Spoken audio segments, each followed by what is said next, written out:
முழு பூசணிக்காயை சோத்துல மறைக்கணும் அப்படின்னு முயற்சி பண்றார் நம்முடைய மாநில நிதியமைச்சர் அவர்கள். திராவிட முன்னேற்ற கழகத்தினுடைய அரசாங்கம் அவர் எம்ஆர்கே பன்னீர்செல்வம் அவர்கள் அதை பட்ஜெட்டை படிக்கும் போதே பல திட்டங்கள், கிட்டத்தட்ட 90% திட்டங்களை ஒன்றிய அரசோடு இணைந்து இதை செய்வோம், ஒன்றிய அரசோடு சேர்ந்து அந்த திட்டத்தை கொண்டு வருவோம், ஒன்றிய அரசோடு சேர்ந்து இந்த நீர்ப்பாசன திட்டத்தை கொண்டு வருவோம் அப்படின்னு. ஒன்றிய அரசுனா என்ன? ஊராட்சி ஒன்றிய அரசா? பாரத பேரரசை தான் அவங்க மொழியில ஒன்றிய அரசு அப்படின்னு சொல்றாங்க. உங்க பாஷையில ஒன்றிய அரசோட சேர்ந்து, மக்களின் மனங்களில் ஒன்றிய மத்திய அரசோடு சேர்ந்து எவ்வளவு. அதே மாதிரி 1000 ரூபாய் கிடையாதுன்னு முதல்ல அறிவிப்பு, அதுக்கு பின்னால 1000 ரூபாய் கொடுக்குறான்னு இன்னும் மற்ற பொருட்கள்லாம், அதாவது பொங்கலுக்கு தேவையான அந்த முந்திரி பருப்போ கிஸ்மிஸ் பருப்போ மற்றதெல்லாம் கொடுக்கும்போது ஒவ்வொன்றுத்துக்கும் பொதுநல வழக்கு போட்டுத்தான் இல்லை, இந்த பொதுநல ஊடகம் மூலமாகவும் கூட மக்களுக்கு கருத்துக்களை கொண்டு செல்லலாம். செம்பராபாக்கம் ஏரியை போல தூத்துக்குடி மாவட்டம், திருநெல்வேலி மாவட்டம், கன்னியாகுமரி மாவட்டம், தென்காசி மாவட்டங்கள்ல கால்வாய்கள் எல்லாம் தூர்வாரவே இல்லை.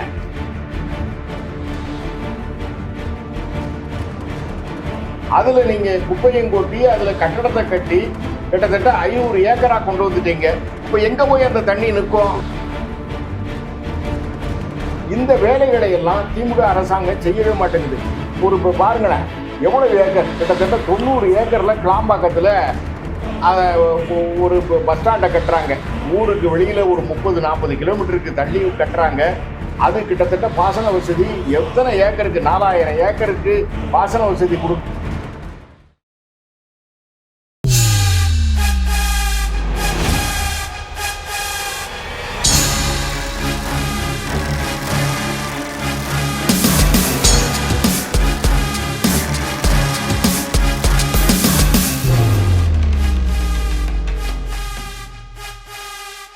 சதன் தமிழ் நேயர்களுக்கு வணக்கம். இன்னைக்கு நம்ம அரசியல் பழகு நிகழ்ச்சியில நம்ம கூட பேசி இருக்கிறது பாரதிய ஜனதா கட்சியின் வழக்கறிஞருமான ராமநாதன் அவர்கள். வணக்கம் சார். வணக்கம். தங்கம் தென்னரசு தமிழ்நாட்டுடைய ஃபினான்ஸ் மினிஸ்டர் நிர்மலா சீதாராமன் அவங்களுக்கு ஒரு பதிலடி கொடுக்குற மாதிரி ஒரு விஷயத்த சொல்லியிருக்காரு. நாங்கள் ₹1 அப்படின்னு நாங்கள் மத்திய அரசுக்கு கொடுத்தோம் அப்படின்னா அவங்க எங்களுக்கு 29 பைசா தான் கொடுக்குற மாதிரி தான் அவங்களுடைய அந்த ஒரு பங்கு, அதாவது தமிழ்நாடு கொடுக்கக்கூடிய நிதி இருக்கு அப்படின்னு சொல்லியிருக்காரு. இதை பத்தி நான் இல்லை, முழு பூசணிக்காயை சோத்துல மறைக்கணும் அப்படின்னு முயற்சி பண்றார் நம்முடைய மாநில நிதியமைச்சர் அவர்கள். இங்க பாத்தீங்கன்னா மாநில அரசு, தமிழ்நாடு அரசாங்கம் எந்த விதமான பணத்தையும் மத்திய அரசாங்கத்துக்கு கொடுக்கல. அது இங்க அரசியலமைப்பு சட்டத்தின்படி அல்லது வேறு தனி சட்டங்களின்படி இங்கே விற்கின்ற பொருளுக்கு அது ஜிஎஸ்டி ஆகவோ அல்லது வருமான வரியாகவோ கலெக்ஷன் பண்ணக்கூடிய பணம் தான். நீங்க அதுதான் பார்க்கணுமே தவிர ஏதோ மாநில அரசாங்கம் கொடுக்கக்கூடிய பணம் என்பதை போல ஒரு சித்தரிப்பை தமிழ்நாடு அரசாங்கமும் தமிழ்நாட்டினுடைய நிதியமைச்சரும் சித்தரிக்க பார்க்குறாங்க.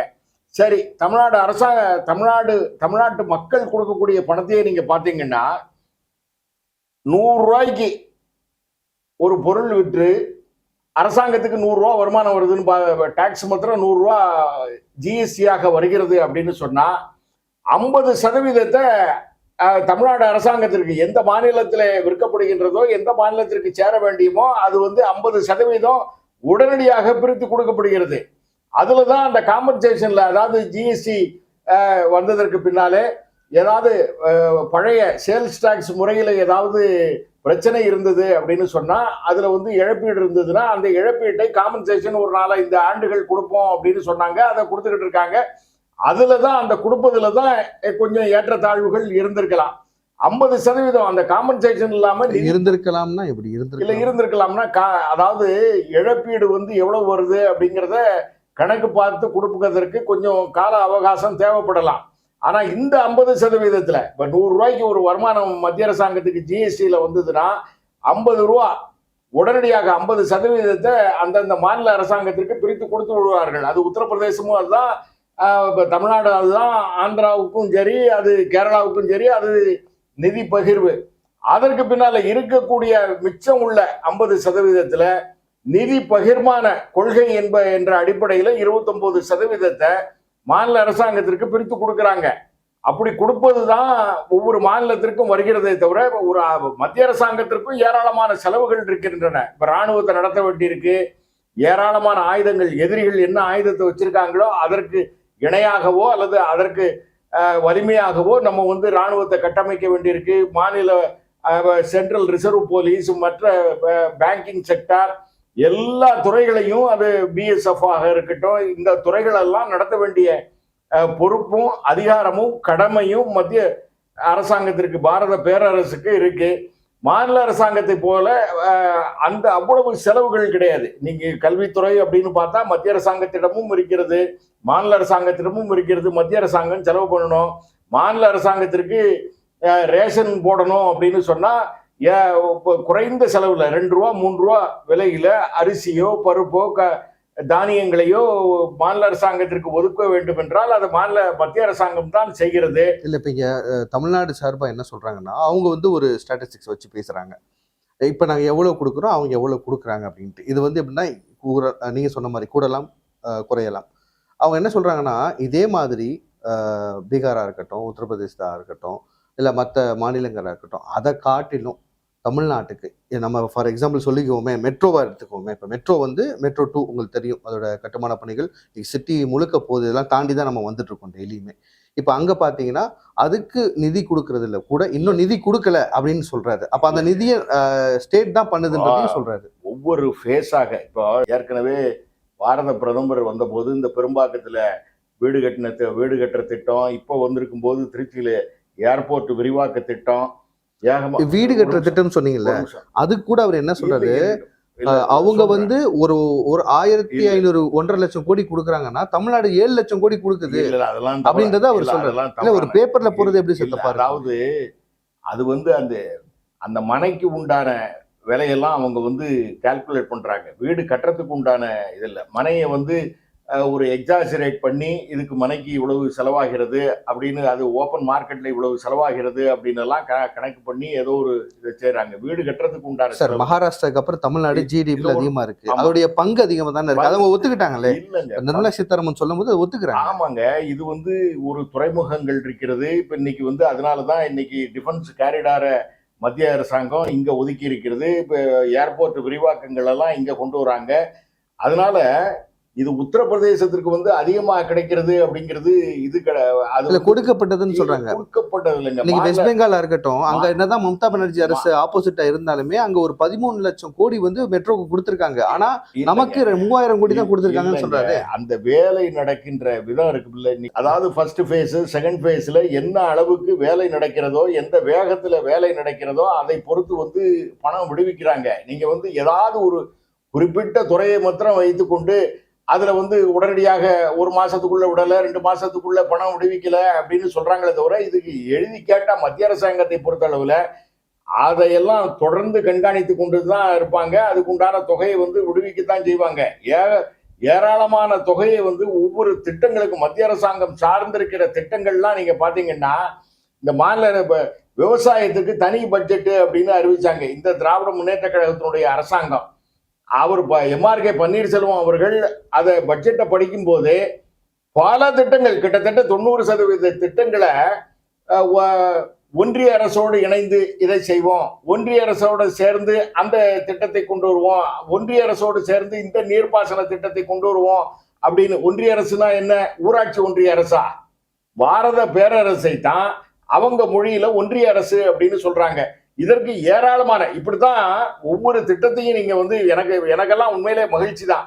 இந்த மாதிரி நீங்க விவசாயத்துக்கு தனி பட்ஜெட் போட்ட மாதிரி போக்குவரத்து துறைக்கு தனி பட்ஜெட் போடணும். அப்பதான் ஒன்றிய அரசோட சேர்ந்து, உங்க பாஷையில ஒன்றிய அரசோட சேர்ந்து மக்களின் மனங்களில் ஒன்றிய மத்திய அரசோடு சேர்ந்து எவ்வளவு கிராம சாலைகள் திட்டத்தை போட்டோம், எவ்வளவு மக்களின் மனங்களில் ஒன்றிய பாரத பேரரசோடு இணைந்து நகர்ப்புற சாலைகளை செய்தோம் அப்படின்னாலாம் தனித்தனியா ஒவ்வொரு திட்டத்திற்கும் நீங்க குடிநீர் நீர் திட்டங்களாக இருக்கட்டும், அல்லது கிராம சாலைகள் திட்டங்களாக இருக்கட்டும், கல்வி பணியாக இருக்கட்டும், சர்வ சிக்ஷா அபியான் மூலமாக ஏகப்பட்ட தொகையை வந்து ஒவ்வொரு மாநில அரசாங்கத்திற்கும், தமிழக அரசுக்கும் கல்விக்காக மற்ற ரேஷன் கடைகளாக இருக்கட்டும், எல்லா துறைக்கும் ஒதுக்கப்படுகிறது. ஏதோ ஒரு திட்டத்துல 1 மாசம் 2 மாசம் தள்ளி போயிருக்கலாம். அது வந்து ஒரு கவனக்குறைவாக கூட இருக்கலாம். அந்த நீங்க சொன்ன அந்த வார்த்தை எனக்கு ரொம்ப பிடிச்சிருந்துச்சு. அதாவது ஒன்றிய மக்களின் மனசுல ஒன்றிய, திருப்பி சொல்லுங்க சார். மக்களின் மனங்களில் ஒன்றிய பாரத பேரரசு. அவ்வளவு ஒன்றிய அந்த பாரத பேரரசு நிவாரண நிதிக்கு நிர்மலா சீதாராமன் போயிட்டே நிவாரண நிதி கொடுக்கல. இப்ப சவுத்துல கன்னியாகுமரியில உங்களுடைய அந்த ஓட் பேங்க் எவ்வளவு இருக்கு? அதிகமா இருக்கு, ஆமாவா இல்லையா? அப்ப பக்கத்துல இருக்க திருநெல்வேலி தான், கொஞ்சம் ஒரு டிஸ்டன்ஸ் தான். அங்க வெள்ள பேரிடர், அது வந்து இயற்கை பேரிடர்னு சொல்லி அறிவிக்கணும் அப்படின்றதுக்கு இல்ல. அவங்க போய் நேரா பார்த்துட்டு இப்படி மக்களின் மனசுல ஒன்றிய அந்த மக்களுக்கு ஏன் சார் இன்னும் அந்த நிவாரண நிதி கொடுக்க சொல்றாங்க. அதாவது இயற்கை பேரிடர்னு இல்ல, இயற்கை பேரிடர் தான் அது. தேசிய பேரிடராக அறிவிக்க வேண்டும் அப்படின்னு சொன்னாங்க. அந்த மாதிரி இதுவரையும் அறிவிக்கக்கூடிய வழக்கம் இல்லை அப்படின்னு சொன்னாங்க. ஒரு தனிப்பட்ட ஆளா நீங்க பாத்தீங்க, டிவியில பாத்தீங்க, நம்மளே இங்க கஷ்டப்பட்டோம். இது வந்து ஒரு தேசிய பேரிடரா அறிவிக்கலாமா, அறிவிக்க கூடாதா? உங்களை நீங்க தனிப்பட்ட மனுஷனா சொல்லுங்க. இப்போ சென்னை மாவட்டம், திருவள்ளூர் மாவட்டம், காஞ்சிபுரம், செங்கல்பட்டு மாவட்டம், அதே மாதிரி கன்னியாகுமரி மாவட்டம், தூத்துக்குடி மாவட்டம், திருநெல்வேலி மாவட்டம், தென்காசி மாவட்டம், இந்த மாவட்டங்கள்ல பேரிடர் நடந்திருக்கு. இவற்றை மாநில பேரிடர் அப்படின்னு மாநில அரசாங்கம் அறிவிச்சாங்களா? பீகார்ல நடந்தா அது தேசிய பேரிடர், இல்லைங்க. உத்தரகாண்ட்ல நடந்தா தேசிய பேரிடர். அங்க மாநில இதே மாதிரி மாவட்டங்களை சொல்லியிருக்காங்களா? எங்கேயாவது அந்த மாதிரி தேசிய பேரிடர்னு மத்திய அரசாங்கத்தை பொறுத்த அளவுல அறிவிச்சிருக்காங்கன்னு நீங்க சொல்லுங்க. என்ன சார், அவ்வளவு காலமா உத்தரகாண்ட்ல நடந்த அந்த வெள்ளமா இருக்கட்டும், பீகார்ல எல்லாமே அவங்க தேசிய பேரிடர் அனுபவிச்சு அதுக்கான காசையும் கொடுத்திருக்காங்க. காசு கொடுக்கறது வேற, நீங்க ரெண்டையும் போட்டு ஒப்பிடாதீங்க. ரெண்டையும் போட்டு தேசிய பேரிடர் என்று அறிவிக்கக்கூடிய வழக்கம் இல்லை அப்படின்னு மரியாதைக்குரிய நிதியமைச்சர் நிர்மலா சீதாராமன் அவர்கள் சொல்லியிருக்காரு. உத்தரகாண்டில் நடந்தாலும் சரி, அது வந்து பேரிடராக, இயற்கை பேரிடராக அறிவிக்கிறாங்க, அதுக்கு தொகையை வழங்குறாங்க. தேசிய பேரிடர் என்ற வார்த்தையோ அல்லது மாநில பேரிடர் என்ற வார்த்தையோ ஒரு மாவட்டங்களுக்கான பேரிடர் அப்படின்னு அறிவிக்கிறது இல்லை. பேரிடர் தான். ஒரு வரைமுறை இருக்கா சார்? மாவட்ட பேரிடர் இருக்கான்னு நீங்க கேக்குறீங்கல்ல, அதே மாதிரி தான் தேசிய பேரிடர்னு அறிவிக்கக்கூடிய வழக்கம் இல்லைங்க அப்படின்னு சொல்றாங்க. வேற ஒன்றும் சொல்லல, அது பேரிடர் இல்லைன்னு சொல்லல. சரி, இப்போ வந்து நிதி உதவிக்கு வருவோம். மாநில அரசாங்கத்தை பொறுத்த அளவுல, மத்திய அரசாங்கத்தை பொறுத்த அளவுல அது வந்து இந்த இயற்கை பேரிடருக்காக ஒவ்வொரு வருடமும் தொகை ஒதுக்குகிறது. எல்லா வருடமும் இந்த மாதிரி தொகை, இந்த மாதிரி இயற்கை பேரிடர் வருவதில்லை. அது வெள்ளமாக இருக்கட்டும் அல்லது வறட்சியாக இருக்கட்டும், மற்ற பேரிடர்களாக இருக்கட்டும், வருவதில்லை. இதற்கான தொகை மத்திய அரசாங்கத்தை பொறுத்த அளவுல ஒவ்வொரு வருடமும் வழங்கப்படுகிறது. அந்த தொகையை என்ன செஞ்சாங்க அப்படின்னு மாநில அரசாங்கம், இந்த மக்களின் மனங்களில் ஒன்றாத அரசு திமுக அரசு சொல்லணும். யார் நீங்க சொல்றீங்களா இல்ல மக்கள் சொல்றீங்க? நான் சொல்றேன், மக்களின் சார்பா நான் சொல்றேன். இந்த 4000 கோடி ரூபாய் இன்னைக்கு வந்து இது கழிவுநீர் வடிகாலுக்காக நாங்க செலவழிச்சோம் அப்படின்னு சென்னை மாநகரத்துக்காக. இனிமே எவ்வளவு மழை வந்தாலும் மக்கள் வந்து தாங்குவாங்க, இதுல ஒன்றும் பிரச்சனையே வராது, மக்கள் மழை வராதா அப்படின்னு ஏங்குவாங்க அப்படின்னு எல்லாம் ஒரு சவடாலடி அடிச்சுக்கிட்டு இருந்தாங்க. ஆனா இன்னைக்கு 4000 கோடியில ஒரு இங்க அந்த 2000 மத்திய வானிலை மையத்தை பொறுத்த அளவுல 2015 பெய்த மழையை விட இந்த தடவை சென்னை மாநகரத்துல பெஞ்ச மழை குறைவு அப்படின்னு சொல்லிட்டாங்க. ஆனா அதுக்கே பல்லெழுத்து விட்டது. அவங்க இன்னொன்னு சொன்னாங்க, 30 வருஷத்துல இது மாதிரியான மழையே பதிவு செய்யப்படல அப்படின்னு சொன்னாங்க. அது சவுத்துல இன்னொன்னு, இப்ப யாரு கட்டுப்பாட்டுல வானிலை ஆய்வு? ஒவ்வொரு இடத்துலயும், அதாவது ஒவ்வொன்னா போவோம். நீங்க சவுத்துக்கு தனியா போவோம், நார்த்துக்கு தனியா வரும். சென்னையில பெஞ்ச இந்த மிக்ஜாம் புயலால பெஞ்ச இந்த மழையும் அதையும் நீங்க எப்படி ஒப்பிடுறீங்களே? ஒப்பிட்டு தான் 2015க்கும் இதுக்கும் ஒப்பிட்டா மழை குறைவுன்னு சொல்லிட்டாங்க. மழையோட விகிதம் அதிகம் சார். இல்ல, சென்னை மாநகரத்துல பெஞ்ச மழை வந்து குறைவு அப்படின்னு சொல்லியிருக்காங்க. நீங்க நல்லா பாருங்க. அதை வந்து இவங்க அந்த பிரச்சார வலிமை திமுகவுக்கு ஜாஸ்தியா இருக்கு. அதனால இந்த மாதிரி எல்லா நியூஸ் பேப்பரும் ஒரே மாதிரி போடுவாங்க. இல்ல, எல்லா நியூஸ் பேப்பர்லயும் தான் அந்த விகிதத்தை நீங்க இன்னைக்கு எடுத்து பாருங்க. இப்போ இந்த டிவி பேட்டியே இப்போ ஒரு அரை மணி நேரம் நீங்க கழித்து கூட எடுத்துக்கொள்ளுங்க. ஆனா நீங்க அதை செய்தியை வந்து சரிபார்த்து விட்டு நீங்க வந்தீங்கன்னா அந்த மழையை விட இந்த மழை வந்து குறைவு அப்படின்னு சொல்லிட்டாங்க.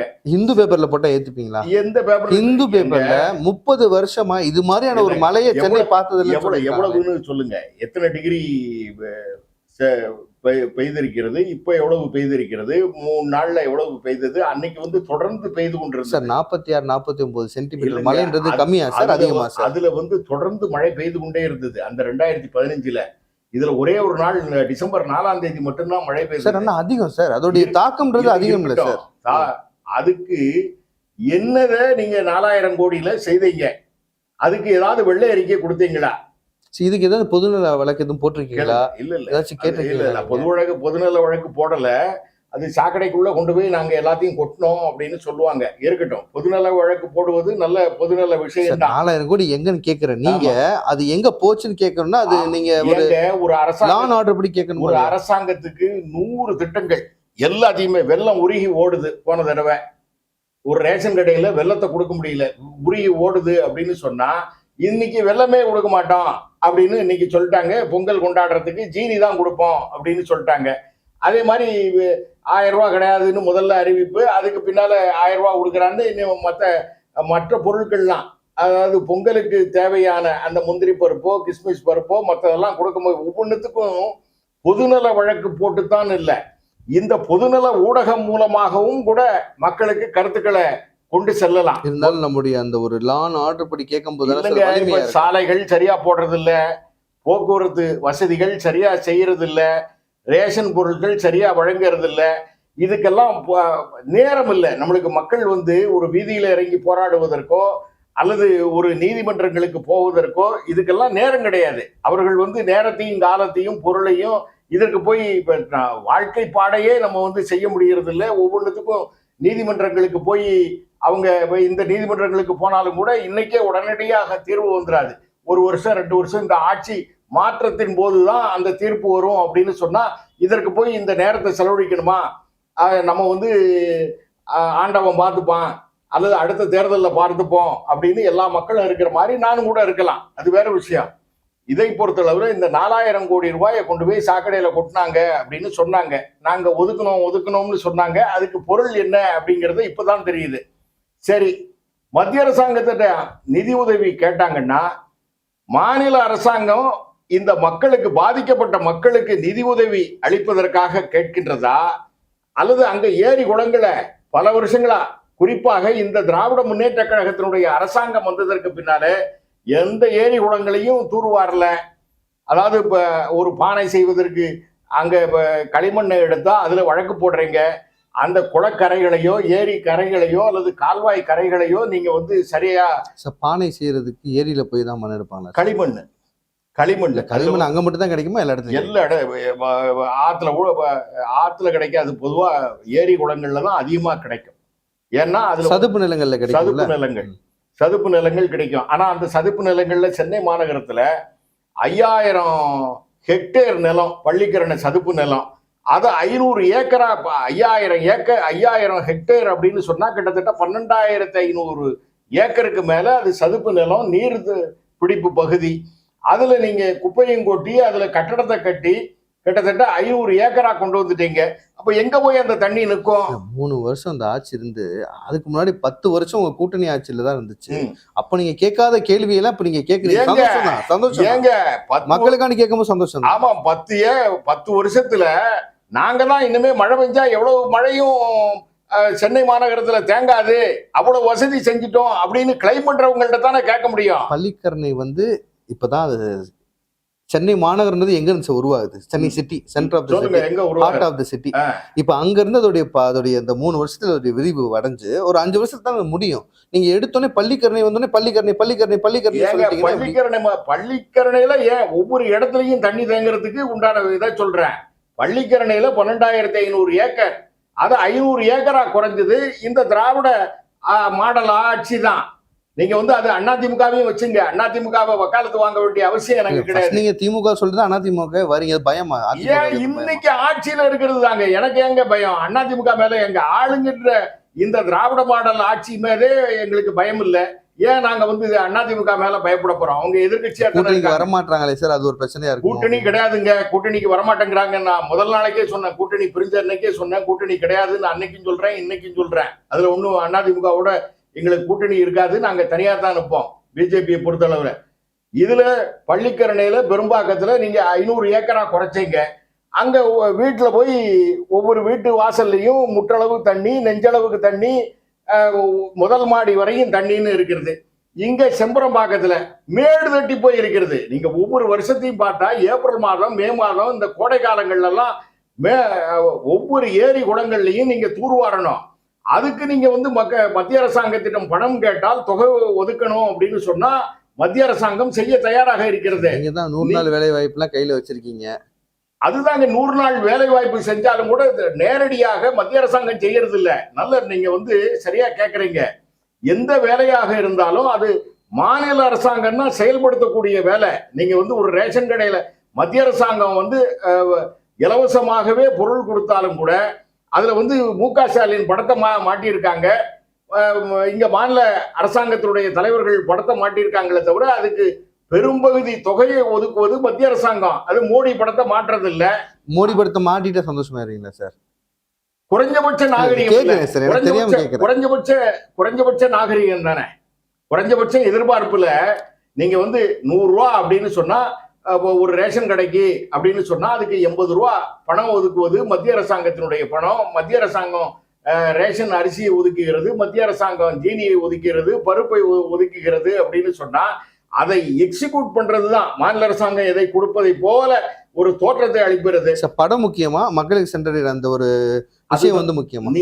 அதுதாங்க முக்கியம். மக்களுக்கு செய்யறது தான் முக்கியம். அதை செய்வதில்லை அப்படின்னு செய்யத்தக்க அல்ல செய்யக்கெடும், செய்யத்தக்க செய்யாமையானும் கெடும் அப்படின்னு தானே. செய்ய வேண்டிய காரியத்தை செய்யறதும் இல்லை, செய்யக்கூடாத காரியத்தை இந்த மாநில அரசாங்கம் செய்கிறார்கள். செம்பரம்பாக்கம் ஏரியை போல தூத்துக்குடி மாவட்டம், திருநெல்வேலி மாவட்டம், கன்னியாகுமரி மாவட்டம், தென்காசி மாவட்டங்கள்ல கால்வாய்கள் எல்லாம் தூர்வாரவே இல்லை. நீங்க சொல்றீங்க புரியுது. உங்க இவ்வளவு பிரச்சனைகள் இருக்குன்னு சொல்றீங்க. பாரதிதாசன் பல்கலைக்கழகத்துல பட்டமளிப்பு விழாக்கு வராரு பிரதமர்.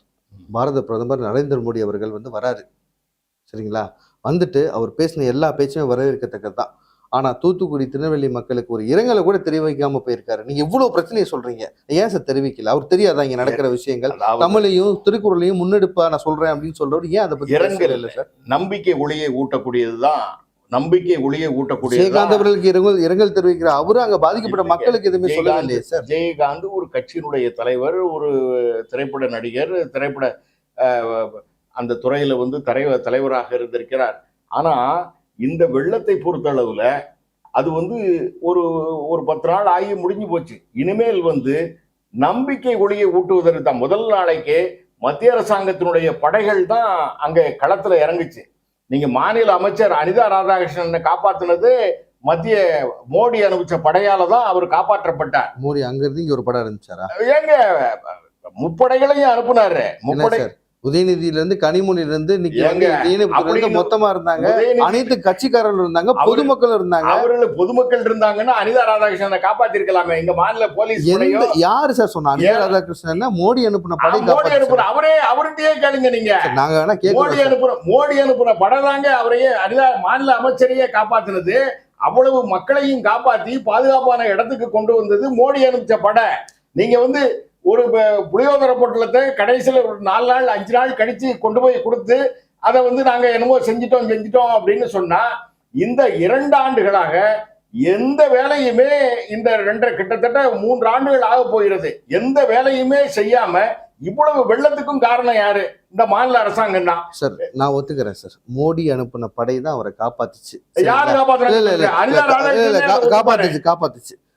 அவர் படை அனுப்புன மாதிரி கொஞ்சம் நிவாரணத்தை அனுப்பி வச்சிட்டாருன்னா அதுதாங்க. நிவாரணத்தை அனுப்பணும்னா நீங்க என்ன வேலை செய்ய போறீங்க? திட்டம் என்ன? உங்களுக்கு ஒரு ப்ராஜெக்ட், நீங்க வந்து ஒரு ரோட் மேப் நீங்க போடுங்க. அதாவது தூத்துக்குடி இந்த நேரத்துல நம்ம பேசுறோம்ல, ஒரு நிமிஷம் இருங்க. இதுலயே ஒரு ஓகே சொல்லிட்டாரு சார். ஒரு நிமிஷம் இருங்க. பிரதமர் வந்து சரின்னு சொல்லிட்டாரு, நிவாரணத்தை தரோம்னு சொல்லிட்டாரு. அதுதாங்க தரோம்னு சொன்னதுக்கு தான் என்ன மாதிரி சாமானிய பொதுமக்கள் என்ன கேட்கிறோம்னா, என்ன ரோட் மேப், என்ன வேலை திட்டம் வச்சிருக்கீங்க? ஏரி குளங்களை நீங்க வந்து தூர்வாருவதற்கு, அதை கரைகளை பலப்படுத்துவதற்கு, அதெல்லாம் செய்வதற்கு நீங்க பணம் கேட்கிறீங்களா? அல்லது நிவாரண நிதி, அதாவது இப்ப இந்த 6000 கூட எல்லா மாவட்டங்களும் கிடையாது. ராதாபுரம் தொகுதியில திருநெல்வேலி மாவட்டத்துக்கு 6000 அறிவிச்சாங்க. ஆனா ராதாபுரம் தாலுகாவுக்கு 6000 கிடையாது, 1000 தான் அப்படின்னு சொன்ன உடனே அந்த தொகுதி முழுவதும் பெரிய கொந்தளிப்பு. நாங்க 1000 ரூபாயை வாங்க மாட்டோம். அப்பாவு ஐயா தொகுதி சபாநாயகருடைய தொகுதியில பெரிய போராட்டம் நடக்கிறது. தென்காசி மாவட்டத்திலையும் அவ்வளவு பாதிப்பு. ஆனால் 1000 ரூபா தான் கொடுப்போம்னு சொல்லியிருக்காங்க. கன்னியாகுமரி மாவட்டத்திலையும் 1000 ரூபா தான். தூத்துக்குடி மாவட்டத்துல மட்டும்தான் 6000 ரூபாய். ஏன்னா பாதிப்பு அங்க அதிகமா இருந்தாலும் 6000 ரூபான்னு அப்படி சொல்லியிருப்பாங்க. ஆனா 6000 முக்கியத்துவப்படுத்துறாங்க. எல்லா மாவட்டத்துக்கு என்னமோ பாதிக்கப்பட்டவர்களுக்கு 6000 சொல்றாங்களே தவிர 6000 ரூபாய் கொடுக்கல. சென்னையில எவ்வளவு சார் கொடுத்தாங்க? நீங்க எவ்வளவு சார் வாங்குனீங்க? இல்ல வாங்கவே இல்லையா? வாங்கல. ஏன்னு சார் நிவாரண நிதி நீங்க வாங்கல? 6000 ரூபாய் நீங்க வாங்கல. கேளுங்க. ஆனா கடைசியில அதாவது 25ஆம் தேதி கிறிஸ்துமஸ், 25ஆம் தேதி கிறிஸ்துமஸுக்கு முன்னால ஞாயிற்றுக்கிழமை 26ஆம் தேதி நான் போய் கேட்டேன். ஒருவேளை அதாவது அது வரைக்கும் வாங்கணும்னு தோணலை எனக்கு. 26ஆம் தேதி கிறிஸ்துமஸ் முடிஞ்ச மறுநாளைக்கு யாராவது இடைத்தரகர்கள் யாராவது பூந்து அந்த பணத்தை வாங்கிடக்கூடாதுங்கிறதுனால நம்ம போய் கேட்கலாம்னு 26ஆம் தேதி போய் கேட்டோம். முடிஞ்சு வச்சு எல்லாத்தையும் பணத்தெல்லாம் நாங்க அக்கௌண்ட் பண்ணி நாங்க சர்க்காருக்கு அனுப்பிச்சிட்டோம். 21, 22, 23 முடிஞ்சிருக்கும். அதனால ஒருவேளை என்னுடைய தப்பு தான். அத உண்மையிலே அது மற்ற ஒரு ரேஷன் பொருள் வாங்கினால் கூட அதுக்கு நமக்கு இன்டிமேஷன் வரும். நீங்க போன்ல பாத்தீங்கன்னா இன்டிமேஷன் வரும். இந்த தடவை எந்த இன்டிமேஷனும் வரவே இல்லை. 25ஆம் தேதி கிறிஸ்துமஸ், அதுக்கு முந்தின நாள் ஞாயிற்றுக்கிழமை, ஞாயிறு, திங்கள், செவ்வாய்க்கிழமை நான் போய் கேட்டேன். இல்ல எல்லாத்தையும் கணக்கு முடிச்சு நாங்க தமிழக அரசாங்கத்திற்கு அனுப்பிட்டோம் அப்படின்னு சொன்னாங்க. அப்போ எந்த லட்சணத்துல முன்னாடியே மக்களுக்கு அறிவிப்பு பொதுமக்கள் பெருசா வாங்கிட்டாங்களே சார். 22, 23 கணக்கெடுப்பு ஒவ்வொரு அதுலதான் அந்த இன்டிமேஷன் வராததுதான் இப்ப சந்தேகமா இருக்கு. இப்படி ஒரு புகார் இருக்கா சார்? அதாவது புகார் இருக்கான்னு சொன்னா நான் சொல்றேன். கேக்குறீங்க நீங்க என்கிட்ட கேக்குறீங்க, நான் சொல்றேன். ஏன் இன்டிமேஷன் வரல? 1 கிலோ அரிசி வழங்கினாலும் நீங்க பருப்பு வழங்கினாலும் ஜீனி வழங்கினாலும் அதுல தகவல் சொல்றீங்க, குறுந்தகவல் அனுப்புறீங்க, மெசேஜ் பண்றீங்க. ஏன் அந்த 6000 ரூபாய் யூ ஹவ் ரிசீவ்டு அப்படின்னு சொல்லி ஒரு மெசேஜ் அனுப்பிச்சிட்டாங்கன்னா நிம்மதியா போயிருக்குமே. அல்லது பேங்க் அக்கௌண்ட்ல கொடுத்துருந்தாங்கன்னா நிம்மதியா போயிருக்குமே.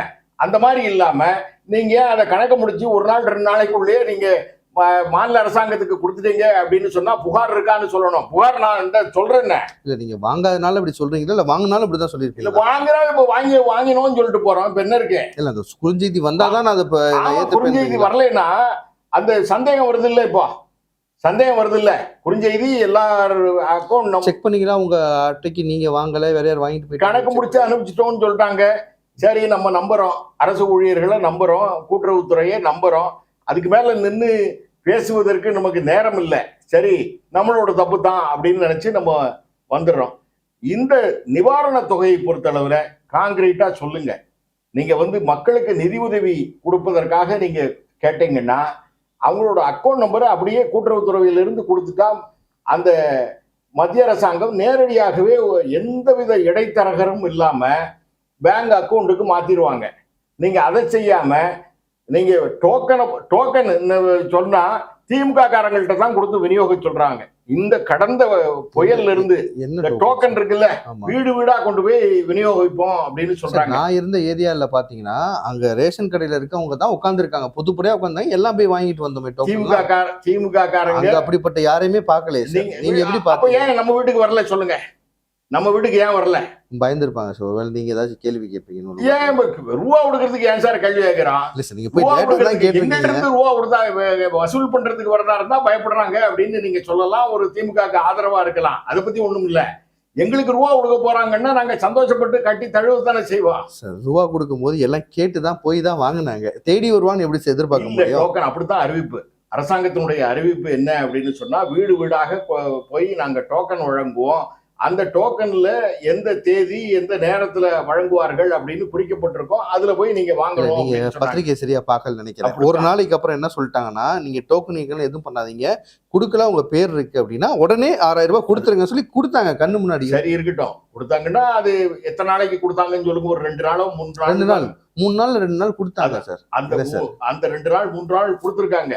ஆனா எல்லாருக்கும் கொடுக்கப்படவில்லை, அந்த இன்டிமேஷன் வரல அப்படிங்கறதுதான் நம்மளுடைய பார்வை, குற்றச்சாட்டு.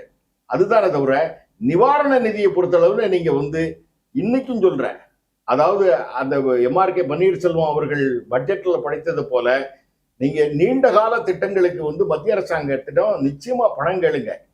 ஒன்றும் தப்பு இல்லை, நாங்க ஆதரவு கொடுக்க தயாரா இருக்கோம். ஏரி குளங்களை பலப்படுத்தணும், அந்த கரைகள் எல்லாம் பலப்படுத்த வேண்டும், அதுல தூர் எடுக்க வேண்டும், அதுல மேடு தட்டி போய் இருக்கும். நீங்க நம்ம ஊர்ல எல்லாம் பாத்தீங்கன்னா திருநெல்வேலி தென்காசி மாவட்டங்கள்ல எல்லாம் வந்தா அதுல ஒரு ஏரியில மரமே முளைச்சு கிடக்கும். அதெல்லாம் அப்புறப்படுத்தினா தான் நிறைய தண்ணீர் தேங்கும். அப்படி தண்ணீர் தேங்கினா தான் மற்ற ஊருக்குள்ள தண்ணி வந்து நிற்காது.